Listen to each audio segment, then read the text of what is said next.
Media! Pulis ng Media! Pilipinas!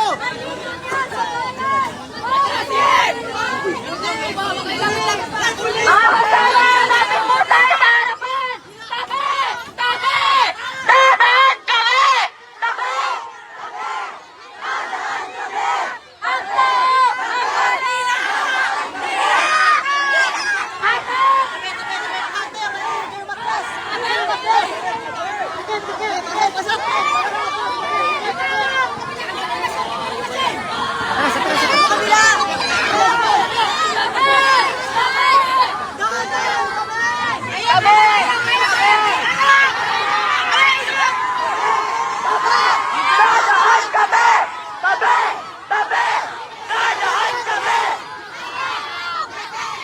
Dadaan kami!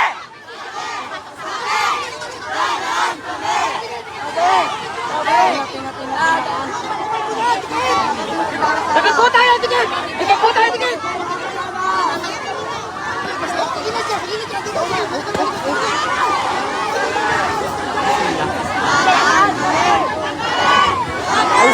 Dadaan kami! Tabi! Tabi! Dadaan kami!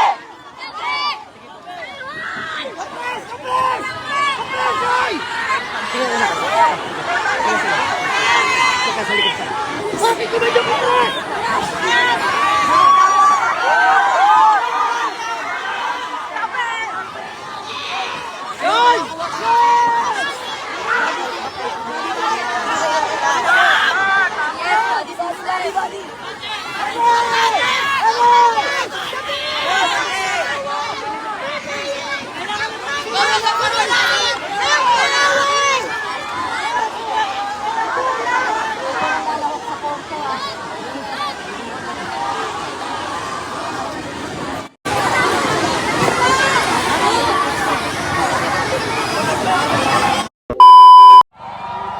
Nandito po ang hanay ng mga kabataan na tuloy na nangunguna para sa tunay na kalayaan at pambansang demokrasya. Kaya tinatawagan po natin ang National Chairperson ng Anak Bayan, si Ming Gomez. Ang tao, ang bayan! Tuloy-tuloy ang laban!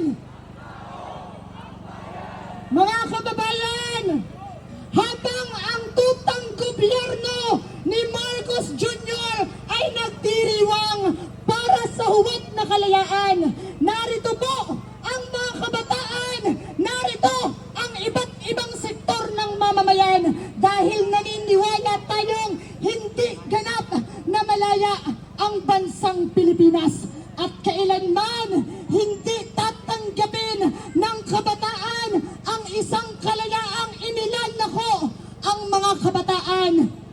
Mula po sa mga naging pahayag ng mga naunang tagapagsalita, malinaw sa ating lahat, hindi ganap na malaya ang ating bansa hanggat walang lupa ang mga magsasaka. Hindi ganap na malaya ang ating bansa hanggat parat ang pasahod sa mga manggagawa.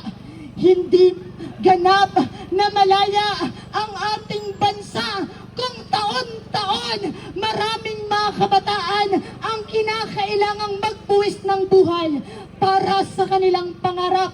Nitong nakaraan lamang, isa po sa mga mag-aaral ng Ateneo ang namatay dahil sa pagkomersyalisa sa aming karapatan sa edukasyon. Ito ay manifestasyon na hanggang sa kasalukuyan alipin ang mamamayan. Wala man po, hindi man direktang kontrol ng Estados Unidos ang ating bayan. Ang mga mamamayang Pilipino ay nananatiling bilanggo ng kahirapan, kagutuman at pananamantala. Ngunit higit sa lahat, ang mga mamamayan ay mananatiling bilanggo ng pag-asa, bilanggo ng adhikain, bilanggo ng pagnanais na lumaya. Kaya naman, para po sa mga kapulisan kanina, habang nagmamarcha tayo, sabi ng mga pulis, sasaktan lang daw tayo ng mga aktivista. Pero ang sinasabi po ng mga kabataan sa kapulisan, ang nananakit sa kabataan, ang nananakit sa mamamayan ay ang patuloy na pagkontrol ng Estados Unidos sa ekonomiya, politika at kultura. Wala nang ibang nananakit sa mga manggagawa kundi ang pambabarat sa kanilang sahod. Walang ibang nananakit sa mga magsasaka kundi ang pangangamkam sa kanilang lupa, at sa mga kabataan kundi ang paglalako sa aming karapatan. Ngunit tandaan ng gobyerno ni Marcos Jr., tandaan ng Estados Unidos, malinaw na iginuguhit ng kasaysayan at patuloy na iginuguhit ng sambayanang Pilipino na ang tunay na kalayaan ay matatamasa sa paglaban ng sambayanan. Tandaan natin, walang bansa ang lumaya nang hindi nagsusulong ng revolusyon. At tandaan ng gobyernong ito, mahigit 40 taon na pong sinusulong ng mamamayang Pilipino sa pangunguna ng Partido Komunista ng Pilipinas at ng Bagong Hukbong Bayan, ang Rebolusyong Pilipino, sa ultimong layuning palayain ang mamamayan. At tandaan ng gobyernong ito, sa buong kasaysayan ng Pilipinas, hindi nawala ang kabataan. Kabahagi ang kabataan sa revolusyon na inilunsad ng Katipunan. Nariyan din ang kabataan ng mag-aklas ang hukbalahap laban sa Hapon. Nariyan ang kabataan sa pangunguna ng kabataang makabayan upang labanan ang diktadurang Marcos. At ngayon na pinagpapatuloy ng rehimeng ito ang pananamantala, ang pagpapakatuta, narito ang anak bayan kasama ang malawak na hanay ng mamamayan. Patuloy na magpapasya ang mga kabataan na kumilos, maghimagsik, makibaka dito man sa lungsod hanggang sa kanayunan. Ipagpapatuloy ng anak bayan ang sinimulan ni Maureen Santuyo, ni Anissa Alano, ni Kay Surem, mga kabataang martir ng mamamayan. Asahan ng gobyernong ito, kung inaakala nyo na nagtagumpay kayo ngayong araw, tandaan nyo, ang ginawa nyong pagharang sa mamamayan ay patunay lamang na dapat pang magpalakas ang mamamayan at isulong sa panibagong antas ang pambansa, demokratikong pakikibaka na may sosyalistang perspektiba. Mabuhay ang mamamayang lumalaban! Ang tao, ang bayan! Tuloy-tuloy ang laban! Tuloy-tuloy ang laban! Ang tao, ang bayan! Maraming salamat po. Ang tunay na diwa ng araw ng kalayaan ay hindi sa pagdiriwang ng isang hungkag na soberanya, kundi sa pagpapatuloy sa laban ng sambayanan para sa tunay na paglaya.